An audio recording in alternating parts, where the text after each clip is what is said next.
சமையலறை சேனலை சப்ஸ்கிரைப் பண்ணாதவங்க இப்போவே சப்ஸ்கிரைப் பண்ணிவிடுங்க. அப்படியே உடனே அப்டேட்ஸுக்கு பக்கத்தில் உள்ள பெல் ஐக்கானை ப்ரெஸ் பண்ணுங்கள். வெல்கம் டு சமையலறை. இன்றைக்கி நான் பார்க்க போகிறது மிளகு பொங்கல். அதுக்கு தேவையான பொருட்கள்: 1 டம்ளர் பச்சரிசி, 1/4 டம்ளர் சிறுபருப்பு, அப்புறம் தாளிக்கிறதுக்கு 3 டேபிள் ஸ்பூன் நெய், 1/2 ஸ்பூன் மிளகு, ஜீரகம் அதை நுணுக்கி எடுத்து வச்சுருக்கேன், கொஞ்சமாக இஞ்சி, லைட்டாக பெருங்காயம் வாசனைக்காக, ஒரு பச்சை மிளகாய் கீரை எடுத்து வச்சுருக்கேன், கொஞ்சமாக முந்திரி, 2 கொத்து கருவேப்பிலை. நம்ம செய்ய ஆரம்பிச்சிடலாம் வாங்க. இப்போ குக்கரில் அரிசியும் பைத்தம்பருப்பையும் போட்டு சேர்த்து கழுவி எடுத்து வச்சாச்சு. 1 டம்ளர் அரிசி போட்டோம், 1/4 டம்ளர் சிறுபருப்பு போட்டோம். அதனால் 3 டம்ளர் தண்ணி ஊற்றி நல்லா வேக வச்சுங்க. அப்போ தான் நல்லா குலைவாக டேஸ்ட்டாக வரும். இப்போ நம்ம இதில் எடுத்து வச்சுக்கிற பெருங்காயத்தை போட்டுடலாம். தேவையான அளவு உப்பு போட்டுட்டு இது நல்லா இப்போ வேக வச்சிடலாம்.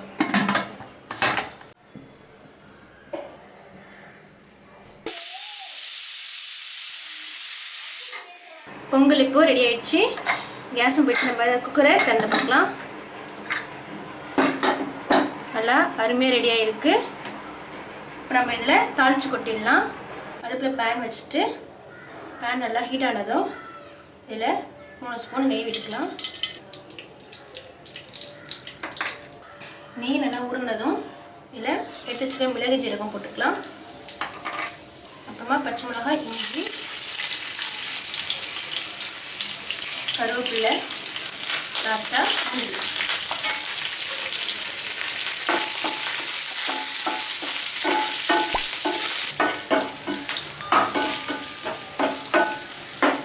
முந்திரி நல்லா செவர வரைக்கும் லைட்டாக வறுத்துக்கலாம். முந்திரி நல்லா வறுந்ததும் அடுப்பை ஆஃப் பண்ணிடலாம்.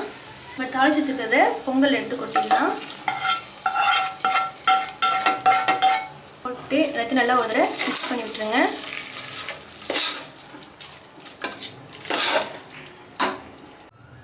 ரொம்ப சுவையான, ரொம்ப சூடான நெய் வாசனையோட மிளகு பொங்கல் ரொம்பவே அற்புதமாக ரெடி ஆயிடுச்சு. இந்த டிஷ்ஷை வீட்டில் கண்டிப்பாக ட்ரை பண்ணி பாருங்கள். இது எப்படி வந்திருக்குன்னு எங்களுக்கு கமெண்ட் பண்ணுங்கள். இந்த வீடியோ உங்களுக்கு பிடிச்சிருந்துச்சுன்னா லைக் பண்ணுங்கள், ஷேர் பண்ணுங்கள், அண்ட் முக்கியமாக சமையலறை சேனலுக்கு சப்ஸ்கிரைப் பண்ணுங்கள். உடனே அப்டேட்ஸுக்கு பக்கத்தில் உள்ள பெல் ஐக்கானை ப்ரெஸ் பண்ணுங்கள். தேங்க்யூ.